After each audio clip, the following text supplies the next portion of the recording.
Have you ever walked into a store surrounded by shelves of everyday items and felt completely safe? Perhaps it was the familiar sound of a cash register, the faint hum of fluorescent lights above, or the sense that you were just one of many, blending into the crowd. But what if that feeling of security was only an illusion? What if, in the quiet corners of a place meant for bargains and convenience, something far more dangerous was hiding in plain sight? Tonight, we uncover 3 chilling accounts from Dollar Tree employees, ordinary workers whose lives were forever changed by encounters that defy explanation. Picture yourself in their shoes. The aisles are empty. The clock ticks closer to closing time, and you're finishing up your shift. Then the entrance chime rings, or perhaps you hear a faint sound from the back of the store, something you weren't expecting. You tell yourself it's nothing, that it's just the mundanity of another late-night shift. But as these stories will reveal, the moments that seem the most mundane can sometimes be the ones that change everything. These are not tales of imagination or exaggeration. They are accounts of real people working in ordinary places, faced with the kind of fear that leaves a mark. Fear that still lingers long after the shelves are stocked, the lights are turned off, and the store is locked for the night. As you listen, ask yourself, how would you react? Could you stay calm, or would fear take over? I invite you to share your thoughts in the comments below.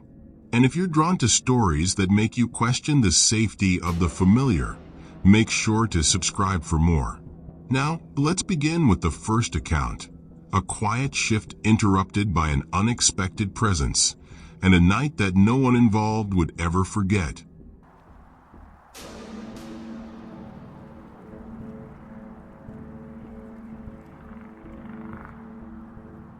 It was a busy Saturday afternoon at the store. The aisles were filled with the usual bustle of weekend shoppers, families grabbing supplies, children excitedly exploring the toy section. Among the crowd, I noticed him for the first time. He wasn't like the other customers. Wiry, with greasy black hair that clung to his forehead, his eyes darted around, scanning the store in a way that felt out of place. At first, he seemed harmless enough.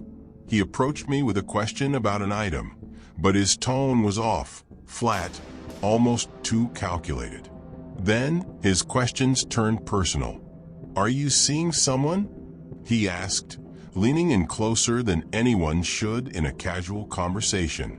"Your boyfriend must be really lucky." His eyes lingered just a little too long, and a cold unease settled in my stomach. Have you ever felt someone's eyes on you? Not just a glance, but the kind of stare that feels invasive, like they're peeling back layers you didn't offer to show? That's exactly what I felt. I tried to laugh it off, brushing him off politely and making my way toward Rachel, one of my colleagues working nearby. When he saw me join her, he hesitated, his eyes flickering between us, before he finally left the store. But even after he was gone, I couldn't shake the feeling that he wasn't really gone. His presence lingered like a shadow just out of sight, and I couldn't stop looking over my shoulder for the rest of the afternoon. Hours passed, and the store grew quiet as the evening rush faded. By now, the aisles were empty except for me and Rachel.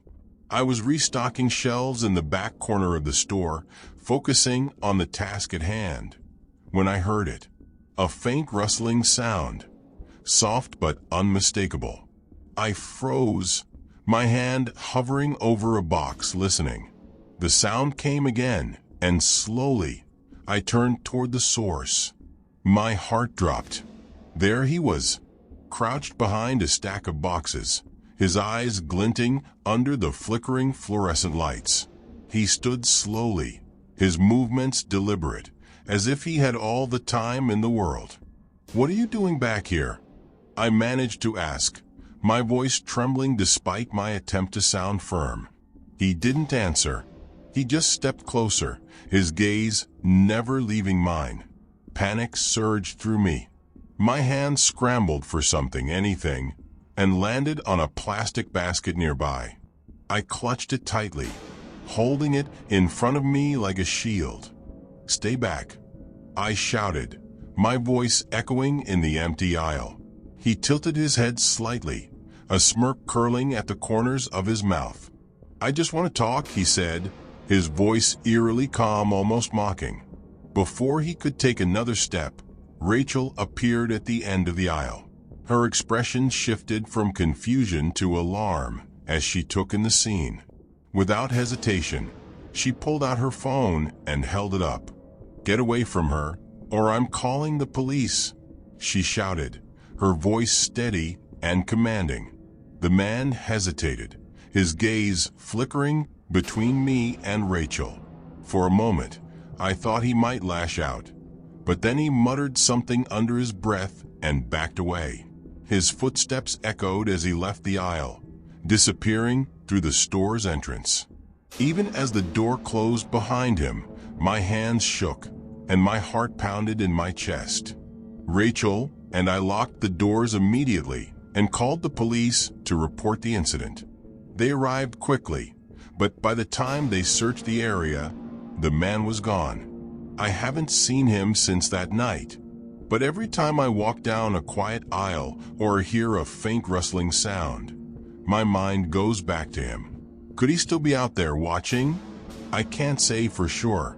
All I know is that his presence left a mark, a lingering unease that I can't seem to shake.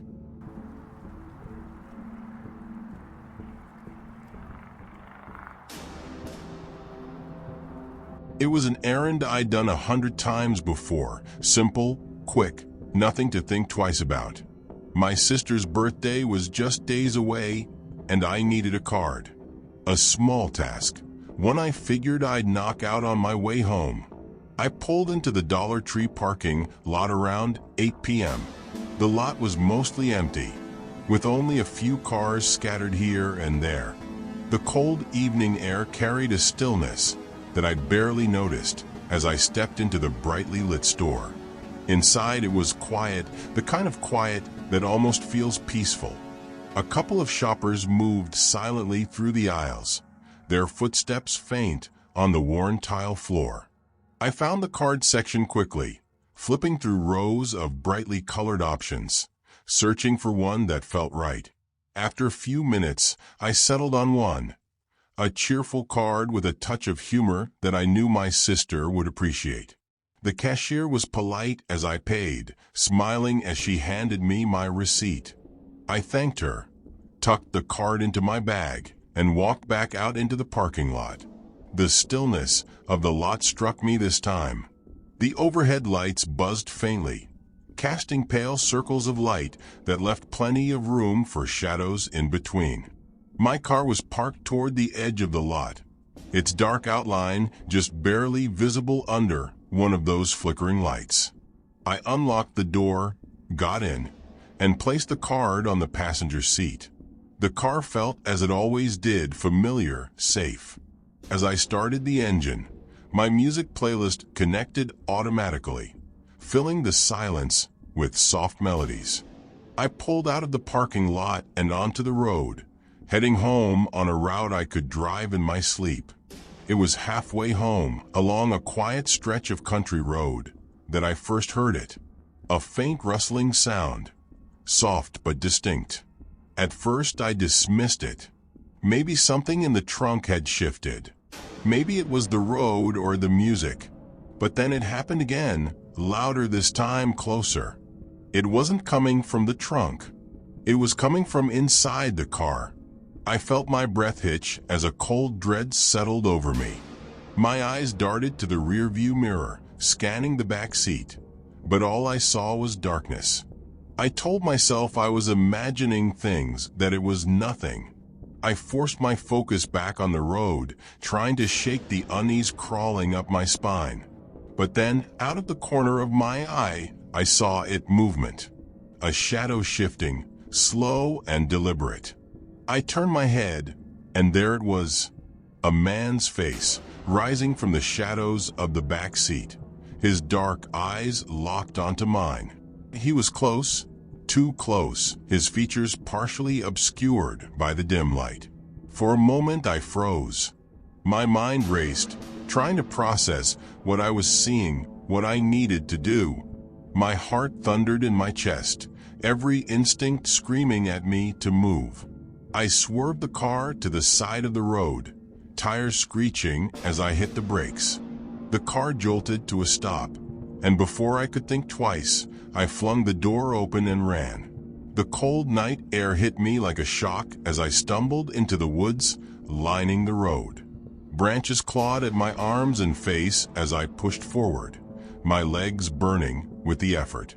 Behind me, I heard him, heavy footsteps crashing through the underbrush, his breath labored but determined.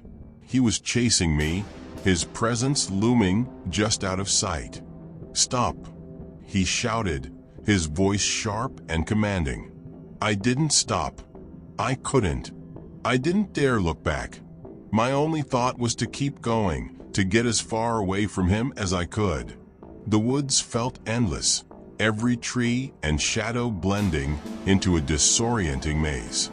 My lungs burned with each gasp of air, but I forced myself forward, driven by pure survival instinct. Just when I thought I couldn't go any further, I saw it, a light in the distance. It was faint, but it was enough to reignite my hope. I pushed through the final stretch of trees and stumbled onto a gravel path. Ahead of me stood a small house, its porch light glowing like a beacon in the dark. I ran to the door and pounded on it with everything I had. "Help me? Please, someone's chasing me." My voice cracked, desperate and raw. For a moment, nothing happened. Then the door creaked open, and a woman's face appeared. She looked to be in her 40s, her expression wary as she scanned me and the woods behind me. "Please," I begged, "call the police. He's still out there." She hesitated for a moment, then nodded, pulling out her phone and locking the door behind her. I stayed on the porch, pacing nervously, my eyes fixed on the dark woods, half expecting him to burst through at any moment. It felt like hours, but it was only minutes before I heard the distant wail of sirens. The relief was almost overwhelming. When the police arrived, I told them everything, my voice shaking as I recounted what had happened. They escorted me back to my car, which was still parked on the side of the road. The back door was open. Whoever had been inside was gone. But as they searched the vehicle, they found something I'll never forget. Hidden beneath the seat was a roll of duct tape and a knife. The realization hit me like a punch to the stomach. His intentions had been clear, and they were nothing short of horrifying. To this day, I can't shake the memory of that night. I've moved to a new apartment far from that road, and I rarely drive at night anymore. Every time I get into my car, I double-check the locks and check the back seat, even if I know it's empty. And sometimes, in the dead of night, I feel it again, that sense of being watched. I can't prove it, but I know he's still out there, and I can only hope I'll never cross paths with him again.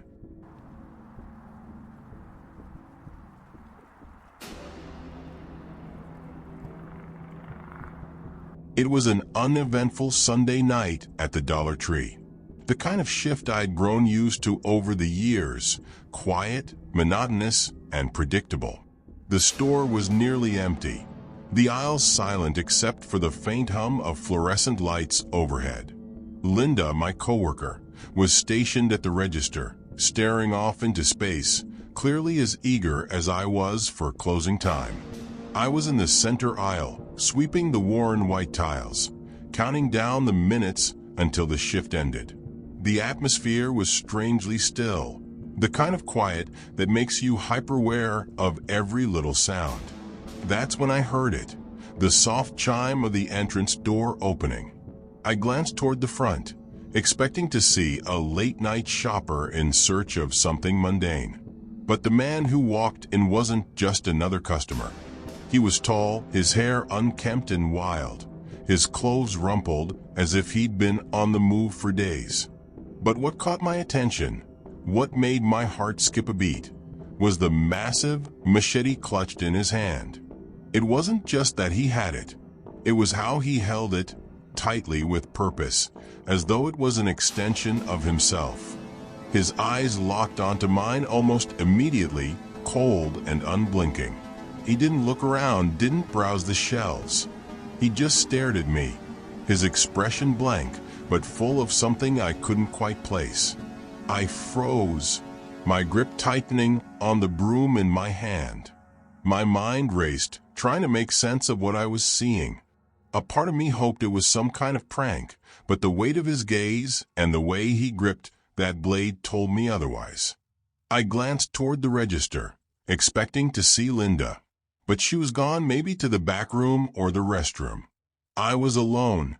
For what felt like an eternity, we stared at each other, the silence of the store wrapping around us like a thick fog. And then, without warning, he moved. He charged toward me, his footsteps heavy and fast, the machete glinting under the fluorescent lights. Panic surged through me as I dropped the broom and ran. The only place I could think to go was the manager's office, a small, cramped room at the back of the store. I sprinted toward it, my heart pounding in my chest, and slammed the door shut behind me just as he reached it. His footsteps stopped for a moment, replaced by a chilling stillness. Then the machete struck the door with a deafening crash. The blade tore into the wood, sending splinters flying as he hacked at it again and again. I fumbled with the lock, my hands trembling so badly that I nearly missed it.